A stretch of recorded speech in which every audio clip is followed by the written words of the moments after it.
En tant que médecin, j'ai été choquée de découvrir qu'un souvenir spécifique du passé détruisait silencieusement la joie des personnes de plus de 60 ans. Au cours des années passées à traiter des patients âgés, je n'aurais jamais imaginé qu'un événement aussi courant puisse provoquer une solitude aussi profonde et dévastatrice. C'est en observant Maria, une femme de 65 ans qui avait perdu son mari 2 ans plus tôt, que j'ai commencé à comprendre ce phénomène cruel. Elle arrivait au cabinet avec des symptômes physiques apparemment inexplicables. Insomnie, perte d'appétit, cette sensation constante de vide dans la poitrine. Mais lorsque nous avons commencé à discuter, j'ai découvert quelque chose qui a complètement transformé ma compréhension du deuil chez les personnes âgées. Maria m'a raconté qu'à chaque fois qu'elle voyait une vieille photo ou entendait une chanson à la radio, elle ressentait une vague de douleur la traverser. Ce n'était pas seulement de la nostalgie, c'était quelque chose de bien plus profond et de plus perturbant. C'était comme si ces souvenirs, qui lui avaient autrefois apporté de la joie, devenaient maintenant de cruels rappels de tout ce qu'elle avait perdu à jamais. Les neurosciences du deuil révèlent que notre cerveau traite les souvenirs différemment après 60 ans. Lorsque nous subissons des pertes importantes, notamment le décès d'un partenaire de longue date, un phénomène se produit dans notre esprit qui transforme les souvenirs heureux en déclencheurs de souffrance. C'est comme si chaque photo, chaque chanson, chaque objet familier devenait une épine dans notre cœur. En observant des centaines de personnes âgées souffrant de dépression au fil des ans, j'ai constaté une tendance inquiétante. Elles racontaient que regarder en arrière, au lieu de leur apporter du réconfort, intensifiait leur sentiment d'abandon. Le passé, qui aurait dû être un refuge de précieux souvenirs, est devenu un lieu dangereux où l'esprit ne trouvait plus la paix. Ce qui me frappe le plus dans ces cas de solitude, c'est à quel point un simple souvenir peut déclencher des journées entières de profonde tristesse. Maria m'a raconté qu'il lui suffisait de voir la chaise vide où son mari s'asseyait pour regarder la télévision pour que toute la joie de la journée disparaisse instantanément. C'était comme si cette vision confirmait, une fois de plus, qu'elle était complètement seule au monde. Si vous avez plus de 60 ans et que vous ressentez cette douleur intense lorsque vous replongez dans des souvenirs du passé, sachez que vous n'imaginez rien. Cette tristesse est réelle, légitime, et elle affecte votre qualité de vie d'une manière que vous ne comprenez peut-être même pas pleinement.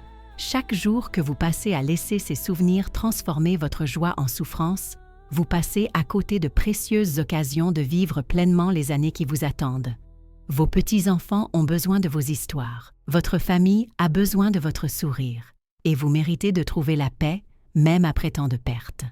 Appuyez sur « oui » maintenant si vous reconnaissez cette douleur dans votre vie, si vous avez déjà eu l'impression que le passé vous empêchait d'être heureux au présent. Appuyez sur « oui » si vous souhaitez découvrir comment transformer ces souvenirs douloureux en quelque chose qui puisse réellement vous soulager de votre solitude. Maria est arrivée chez moi dans un état qui m'a brisé le cœur. À 65 ans, veuve depuis 2 ans, elle portait sur ses épaules un poids qui semblait insupportable. Ses yeux, qui devaient autrefois briller de joie, ressemblaient maintenant à 2 puits profonds de tristesse.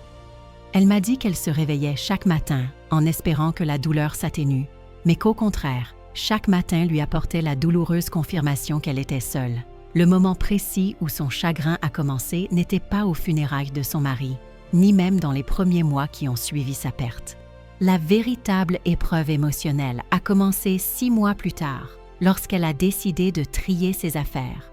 C'est en ouvrant un vieux tiroir qu'elle a retrouvé les lettres d'amour qu'il lui avait écrites des décennies auparavant, alors qu'ils étaient encore jeunes et pleins de rêves. À cet instant, Maria m'a confié qu'elle avait eu l'impression que quelque chose en elle s'était complètement brisé. Ce n'était pas seulement le désir de son mari qui la consumait, mais la cruelle certitude que toutes ses promesses d'éternité, tous ses projets de vieillir ensemble avaient été brisés à jamais. Elle tenait ses lettres jaunies entre ses mains, comme si elle tenait les morceaux d'une vie impossible à reconstruire. La description de sa souffrance m'a profondément marquée. Maria disait que c'était comme porter une pierre géante sur sa poitrine, une pierre qui devenait plus lourde à chaque fois qu'elle voyait des couples de personnes âgées marcher main dans la main sur la place. C'était comme si le monde entier conspirait pour lui rappeler qu'elle était condamnée à vivre le reste de sa vie dans une solitude totale. Elle m'a dit qu'elle avait arrêté de sortir le week-end parce qu'elle ne supportait plus de voir les familles réunies. Elle avait arrêté d'aller à l'église parce que les chants qu'elle chantait avec son mari ressemblaient désormais à des complaintes. Même les feuilletons qu'elle regardait lui étaient devenus insupportables, car chaque histoire d'amour lui rappelait ce qu'elle avait perdu à jamais. Ce qui m'a le plus frappée, c'est lorsque Maria m'a révélé qu'elle avait commencé à éviter de regarder de vieilles photos. Elle rangeait tous les albums dans une boîte au grenier, ne supportant plus de voir les visages heureux qu'ils affichaient autrefois. C'était comme si chaque photo était un coup de poignard dans l'âme, un rappel visuel que ce bonheur appartenait au passé et ne reviendrait jamais. Mais c'est lors de notre 3e rendez-vous que quelque chose d'extraordinaire s'est produit. Maria est arrivée différente ce jour-là, toujours triste, portant toujours ce poids familier sur sa poitrine. Mais il y avait quelque chose dans ses yeux que je n'avais jamais vu auparavant. Une petite étincelle de curiosité, peut-être même d'espoir. Elle m'a dit qu'elle avait trouvé quelque chose dans ses souvenirs. Pas une photo, pas une lettre, mais une perspective totalement nouvelle sur ce que signifiait porter le passé dans son cœur. C'est à ce moment-là que j'ai commencé à comprendre qu'il existe un moyen de transformer la douleur des souvenirs en quelque chose qui peut réellement guérir la solitude la plus profonde. Ce que j'ai découvert grâce à l'expérience de Maria a complètement changé mon approche des patients âgés souffrant de ce type de deuil particulier. J'ai compris que le problème ne résidait pas dans les souvenirs eux-mêmes, mais dans la façon dont notre esprit avait appris à les traiter après une perte. Ce que Maria a découvert ce jour-là a tout changé. Elle m'a raconté qu'en rangeant ses affaires, elle est tombée sur un journal intime qu'elle n'avait pas vu depuis des années. Ce n'était pas un journal ordinaire, mais un carnet où elle et son mari notaient des anecdotes amusantes de leur quotidien. Des blagues, des observations sur les voisins, des projets de jardin. Des choses simples qui semblaient insignifiantes sur le moment. En ouvrant ce carnet, Maria s'attendait à ressentir la même douleur. Mais quelque chose de différent se produisit. Au lieu de se concentrer sur son absence, elle se surprit à sourire en se remémorant la personnalité unique de son mari, sa vision singulière du monde. C'est alors qu'elle comprit la première technique permettant de transformer des souvenirs douloureux en complicité émotionnelle. Des études sur le vieillissement émotionnel montrent que notre esprit possède une capacité extraordinaire à recadrer les souvenirs. La technique que Maria a instinctivement découverte est ce que l'on appelle la conversation mentale dirigée. Au lieu de simplement revivre passivement les souvenirs, elle a commencé à établir un dialogue intérieur avec ceux de son mari. Chaque matin, Maria consacrait 15 minutes à parler mentalement avec son mari. Il ne s'agissait pas de désir ou de souffrance, mais de choses du quotidien. Elle lui racontait comment se portait le jardin qu'il aimait tant, commentait les pitreries du chat et se plaignait même de la hausse des prix des denrées alimentaires au marché. Des sujets dont il parlerait s'il était encore là. Les neurosciences du deuil révèlent que lorsque nous transformons des souvenirs passifs en interactions mentales actives, notre cerveau commence à traiter différemment la présence de l'être aimé. Au lieu de se concentrer sur l'absence physique, l'esprit se concentre sur la continuité du lien émotionnel. C'est comme si l'être aimé demeurait un élément actif de notre quotidien. Maria m'a confié qu'au début, cette technique lui paraissait étrange, voire un peu douloureuse. Mais après 2 semaines de pratique de ces conversations mentales matinales, quelque chose de surprenant s'est produit. Le sentiment de solitude absolue a commencé à s'atténuer. Non pas que la douleur de la perte ait disparu, mais qu'elle ne se sentait plus complètement seule au monde. Il est intéressant de noter que cette conversation mentale n'a pas besoin d'être mélancolique ou axée sur le désir. Maria a découvert qu'elle pouvait discuter avec son mari d'émissions de télévision, lui demander son avis sur des décisions quotidiennes et même se disputer affectueusement avec lui sur des sujets qui l'irritèrent de son vivant. C'était comme préserver la dynamique naturelle de leur relation. En observant des centaines de personnes âgées souffrant de dépression, j'ai constaté que celles qui parviennent à établir cette saine continuité relationnelle constatent une amélioration significative de leurs symptômes de solitude. Elles déclarent se réveiller avec un sentiment d'abandon, car elles savent qu'elles auront des moments privilégiés de connexion tout au long de la journée. La clé est de transformer le souvenir d'un événement passé en une présence émotionnelle présente. Au lieu de regarder en arrière avec tristesse, vous apprenez à faire revivre l'essence de l'être aimé au présent, d'une manière qui nourrit votre âme plutôt que de la blesser. Maria a commencé à comprendre que le véritable amour ne s'arrête pas avec la mort physique. Il se transforme, s'adapte et trouve de nouvelles façons de se manifester. Et lorsqu'on apprend à cultiver consciemment cette présence émotionnelle, la solitude perd une grande partie de son pouvoir dévastateur. 3 semaines plus tard, Maria est revenue au cabinet avec une découverte qui m'a véritablement impressionnée. Elle avait trouvé une seconde façon de transformer ses souvenirs douloureux, et cette fois, la technique était née d'une situation totalement inattendue. Maria m'a raconté qu'elle préparait un gâteau qu'elle préparait toujours pour son mari de son vivant, et que, pour la première fois depuis 2 ans, elle n'avait pas pleuré pendant l'opération. Ce qui s'est passé était extraordinaire. Au lieu de préparer le gâteau et de ressentir cette douleur familière en réalisant qu'il n'était pas là pour le goûter, Maria a décidé de le préparer exactement comme il l'aimait, mais cette fois en dédiant chaque étape de la recette à un souvenir précis de lui. En mélangeant les ingrédients, elle se souvenait des blagues qu'il avait faites en cuisine. En attendant la cuisson, elle se souvenait des conversations qu'ils avaient eues pendant ces moments de préparation. Les patients qui ont surmonté l'abandon rapportent que la technique de ritualisation affective transforme complètement l'expérience des activités qu'ils partageaient auparavant. Au lieu d'éviter ces activités parce qu'elles sont source de tristesse, on apprend à les pratiquer pour honorer et entretenir le lien émotionnel. Maria a découvert qu'elle pouvait appliquer cette approche à toute activité qu'elle pratiquait seule. Lorsqu'elle regardait les informations, elle les commentait mentalement comme si son mari était présent. Lorsqu'elle arrosait les plantes, elle lui expliquait comment chacune poussait. Lorsqu'elle rangeait la maison, elle lui demandait son avis sur l'emplacement de chaque objet. La transformation la plus impressionnante eut lieu lorsque Maria décida de reprendre une activité qu'ils avaient abandonnée ensemble. Ils faisèrent des mots croisés tous les après-midi, mais elle avait complètement arrêté après sa mort. Elle reprit cette habitude, mais d'une manière totalement nouvelle. Elle résolvait les mots qu'elle connaissait et lui laissait les plus difficiles à résoudre mentalement. Ce qui me frappe dans ces cas de solitude, c'est qu'un simple changement de perspective peut transformer une activité, source de tristesse, en source de connexion. Maria a compris qu'elle n'avait pas besoin d'abandonner les choses qu'elle aimait faire avec son mari. Elle devait apprendre une nouvelle façon de les faire, une façon d'honorer sa mémoire, tout en nourrissant son propre bien-être émotionnel. La 3e technique que Maria a naturellement développée est ce que l'on pourrait appeler l'héritage actif.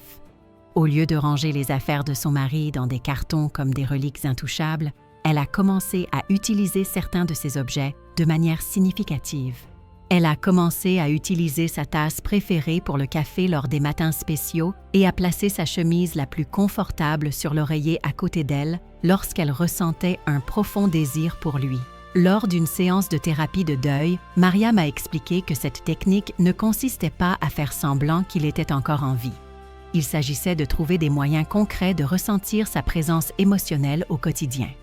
Quand j'utilisais sa tasse, je me souvenais de l'affection qu'il témoignait aux petits plaisirs de la vie. Quand je sentais son t-shirt, je me souvenais de la sécurité qu'il dégageait. Les neurosciences de la tristesse révèlent que les objets personnels peuvent constituer de puissants ancrages émotionnels lorsqu'ils sont utilisés consciemment. Au lieu de rappeler l'absence, ils deviennent des passerelles vers la présence émotionnelle. L'essentiel est de choisir des objets qui représentent les caractéristiques positives de la personne, et non seulement son absence physique. Maria a appris à créer ce qu'elle appelait des moments de présence planifiés. Elle choisissait des moments précis de la journée où elle utilisait quelque chose de lui ou faisait quelque chose qu'ils aimaient ensemble, mais toujours avec l'intention consciente de ressentir une connexion et non une perte. 2 mois après avoir commencé à appliquer ces techniques, Maria m'a fait la plus grande découverte possible. Elle avait compris qu'il existait une 4e façon de transformer des souvenirs douloureux en complicité émotionnelle, et cette découverte est née d'un moment qui semblait initialement dévastateur. Maria m'a confié qu'en feuilletant des albums photos pour la première fois depuis 2 ans, elle a remarqué quelque chose qui a complètement changé sa vision du passé. Au lieu de considérer ces photos comme des témoignages d'une époque révolue, Maria commença à les percevoir comme la preuve d'un amour authentique et profond. Chaque image devenait la preuve qu'elle avait été profondément aimée, que sa vie avait eu une signification immense pour quelqu'un de très spécial. C'était comme si chaque photo confirmait qu'elle n'était pas seule au monde, car elle portait en elle toutes les marques d'un amour sincère. La technique développée par Maria était extraordinaire. Elle a créé ce qu'elle appelait un fichier de gratitude photographique. Au lieu d'éviter les photos ou de les regarder avec tristesse, elle consacrait quelques minutes chaque semaine à choisir une image précise et à se concentrer sur chaque détail de bonheur qu'elle pouvait identifier. Les sourires sincères sur leur visage, la spontanéité de l'instant, la complicité qui transparaissait entre eux. En observant des centaines de personnes âgées souffrant de dépression au fil des ans, j'ai constaté que celles qui parviennent à transformer des souvenirs visuels du passé en témoignages d'amour vécu ressentent une diminution significative du sentiment d'abandon. Elles déclarent commencer à se percevoir non plus comme des personnes ayant tout perdu, mais comme des personnes ayant eu la chance extraordinaire de connaître le véritable amour. Maria m'a expliqué que la 5e technique est apparue lorsqu'elle a réalisé qu'elle pouvait emprunter la sagesse de son mari pour prendre les décisions du moment. Chaque fois qu'elle se trouvait face à un dilemme ou se sentait perdue, elle s'arrêtait et se demandait « Que me dirait-il à cet instant précis ?» Il ne s'agissait pas d'entendre des voix ou de vivre des expériences mystiques. Il s'agissait d'accéder consciemment à toute la sagesse et aux conseils qu'il lui avait prodigués au cours de leur décennie de relation. Les neurosciences du deuil révèlent que lorsque nous puisons consciemment dans la sagesse intériorisée des personnes importantes de notre vie, notre cerveau active les réseaux neuronaux associés à la sécurité et à l'orientation. C'est comme si vous portiez en vous un conseiller intérieur, composé de toutes les leçons et de tous les conseils que votre proche vous a transmis au fil des ans. Lors d'une séance de thérapie de deuil, Maria m'a confié quelque chose qui m'a profondément émue. Elle a découvert qu'elle n'était pas vraiment seule, car elle portait en elle toutes les qualités qu'elle admirait le plus chez son mari. Sa gentillesse, sa patience, son sens de l'humour, sa façon de voir le côté positif des situations. Au fil des décennies de vie commune, toutes ces qualités avaient marqué sa personnalité. La 6e et dernière technique développée par Maria fut peut-être la plus transformatrice. Elle commença à créer des lettres de gratitude posthumes. Elle écrivait des lettres à son mari, non pas pour exprimer son désir ou sa tristesse, mais pour le remercier de ce qu'il lui avait enseigné ou apporté.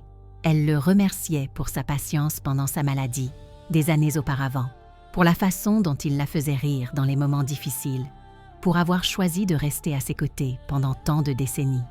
Inscrivez-vous maintenant et activez la cloche, car ce qui vient ensuite pourrait sauver votre vie émotionnelle et transformer complètement votre relation avec les souvenirs les plus précieux de votre cœur. 6 mois après notre premier rendez-vous, Maria est revenue au cabinet transformée, non seulement émotionnellement, mais aussi physiquement. Ses yeux avaient retrouvé cet éclat que je ne voyais que sur de vieilles photos. Elle marchait plus droite, parlait avec plus d'énergie et, pour la première fois depuis que je la connaissais, j'ai vu un sourire sincère illuminer son visage. Mais ce qu'elle m'a révélé ce jour-là a transformé ma compréhension de la neuroplasticité chez les personnes âgées. Maria m'a confié avoir fait une découverte inattendue. En appliquant toutes ces techniques de transformation de la mémoire, son cerveau a commencé à créer de nouvelles connexions neuronales dont elle ignorait l'existence à son âge. Les neurosciences de la tristesse révèlent que lorsque les personnes de plus de 60 ans apprennent à recadrer consciemment et systématiquement leurs souvenirs, des changements physiques mesurables se produisent dans la structure cérébrale. Ce qui m'a le plus frappé, c'est lorsque Maria m'a montré un journal qu'elle avait commencé à tenir. Ce n'était pas un journal classique de regrets ou de souvenirs. C'était un récit détaillé de toutes les petites joies qu'elle redécouvrait au quotidien. Elle y notait des moments simples comme le goût du café le matin, le chant des oiseaux dans le jardin, les conversations agréables avec les voisins, des choses qui lui étaient auparavant passées inaperçues lorsqu'elle était plongée dans la tristesse. Au cours de notre conversation, Maria m'a révélé quelque chose de surprenant. Elle a dit qu'elle commençait à sentir que son mari serait fier de la voir retrouver sa capacité à être heureuse. Au lieu de se sentir coupable de ces moments de joie, elle a commencé à les interpréter comme une façon d'honorer tout le bien qu'il avait semé dans sa vie au cours de ces décennies de relations. Les patients qui ont surmonté l'abandon rapportent que ce changement de perspective sur la joie après la perte est essentiel à leur rétablissement émotionnel. Ils découvrent que retrouver le bonheur ne signifie pas oublier ou diminuer leur amour pour la personne disparue. Cela signifie permettre à l'amour de se manifester d'une nouvelle manière, à travers leur propre capacité à trouver la beauté et le sens de la vie.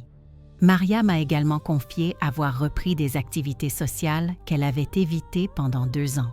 Elle a rejoint le groupe d'activités manuelles de son église, a commencé à faire des promenades matinales sur la place et a même accepté quelques invitations à des déjeuners dominicaux chez des membres de sa famille. Mais surtout, elle ne faisait pas tout cela juste pour passer le temps ou parce que d'autres insistaient. Elle était à nouveau sincèrement curieuse de la vie. La transformation la plus remarquable s'est produite lorsque Maria m'a confié qu'elle avait commencé à aider d'autres veuves du quartier qui traversaient le même deuil. Elle a partagé les techniques qu'elle avait apprises, offrant une épaule sur laquelle pleurer à celles qui traversaient encore les phases les plus douloureuses de la perte. C'était comme si toute la sagesse acquise grâce à son deuil devenait désormais une source de guérison pour les autres. Ce que j'ai découvert à travers l'expérience de Maria, c'est qu'il y a une vie pleine après des pertes dévastatrices, même après 60 ans. Son cerveau n'a pas perdu la capacité de créer de nouvelles connexions, de former de nouveaux modèles de bonheur, de trouver un but et un sens même en l'absence physique de personnes clés. Partagez ceci maintenant avec quelqu'un qui a besoin de l'entendre aujourd'hui, car des histoires comme celle de Maria peuvent être le premier pas vers la redécouverte par quelqu'un d'autre de sa capacité à être véritablement heureux. Le protocole que j'ai développé à partir de l'expérience de Maria est devenu une approche systématique que j'applique à tous les patients âgés souffrant de deuil liés à des souvenirs douloureux. Le premier élément essentiel est d'établir un temps sacré quotidien pour des pratiques de recadrage. Maria a constaté que pratiquer ces techniques à la même heure chaque jour, de préférence le matin, créait un cadre émotionnel qui soutenait le reste de la journée. La routine quotidienne de Maria pour lutter contre la tristesse commençait à 7 heures du matin par 15 minutes de conversation mentale concentrée. À 9 heures, tout en buvant son café dans une tasse spéciale, elle pratiquait la présence émotionnelle consciente. L'après-midi, elle consacrait du temps à une activité de ritualisation affective, comme cuisiner, s'occuper des plantes ou résoudre des mots croisés. Le soir, avant de se coucher, elle écrivait quelques lignes dans son journal de gratitude ou une lettre de remerciement posthume. En observant des centaines de personnes âgées souffrant de dépression, j'ai réalisé que la cohérence temporelle est essentielle pour que ces techniques s'intègrent naturellement à la personnalité. Après 60 ans, le cerveau réagit mieux à des schémas réguliers qu'à des pratiques sporadiques. C'est comme si l'esprit avait besoin d'une structure fiable pour se sentir en sécurité pendant le processus de transformation émotionnelle. Maria a également créé ce qu'elle appelait une « trousse d'urgence émotionnelle » pour les moments de nostalgie intense. Elle gardait toujours à portée de main quelques objets spécifiques, une lettre spéciale, une chanson qui lui rappelait de bons souvenirs et une liste de 5 raisons pour lesquelles son mari serait fier d'elle. Lorsque la tristesse la frappait, elle se tournait vers cette trousse au lieu de sombrer dans le désespoir.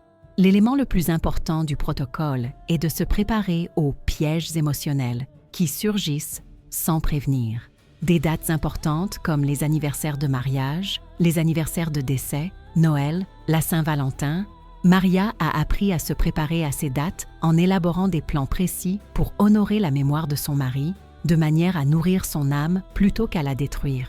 Lors d'une séance de thérapie de deuil, Maria a expliqué sa stratégie pour le premier Noël après avoir commencé les techniques. Au lieu d'essayer d'ignorer la fête ou de se forcer à feindre la joie, elle a planifié un Noël de gratitude. Elle a préparé le repas qu'ils mangeaient toujours ensemble, mais chaque plat était accompagné d'un souvenir de joie précis. Elle a mis sa musique de Noël préférée et a dansé seule dans le salon, l'imaginant la regardant avec ce sourire fier qu'il avait toujours lorsqu'il la voyait heureuse. Les neurosciences de la tristesse révèle que lorsque nous planifions consciemment la manière dont nous allons gérer les déclencheurs émotionnels prévisibles, notre cerveau développe sa résilience à l'avance. C'est comme si l'esprit créait un filet de sécurité émotionnelle qui peut être activé automatiquement en cas de besoin. Maria m'a dit que la clé n'était jamais de chercher à éliminer complètement la tristesse, mais d'apprendre à vivre avec elle sans détruire sa capacité à vivre pleinement. Elle a découvert qu'elle pouvait ressentir à la fois désir et gratitude, pleurer de tristesse et sourire de joie dans la même journée, supporter la douleur de la perte tout en sachant qu'elle avait été profondément aimée.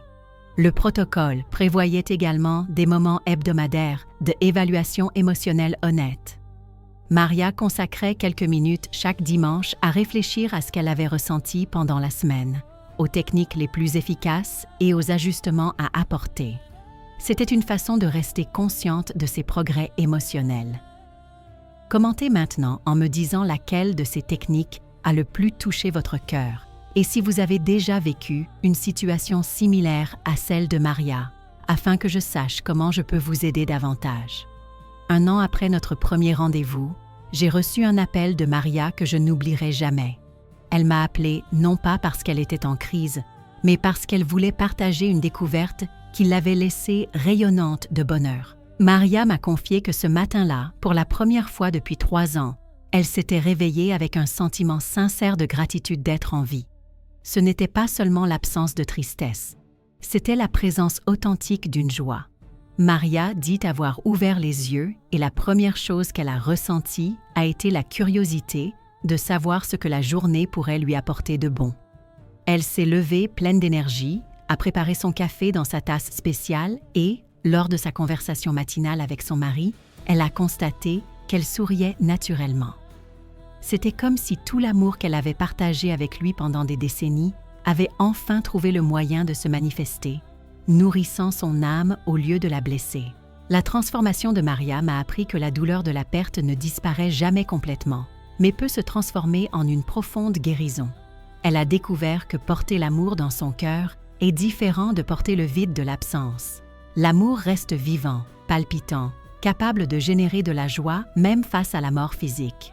Des études sur le vieillissement émotionnel montrent que les personnes qui apprennent à recadrer les souvenirs douloureux après 60 ans non seulement retrouvent la capacité d'être heureuses, mais acquièrent souvent une profondeur émotionnelle et une sagesse qui leur manquait avant la perte.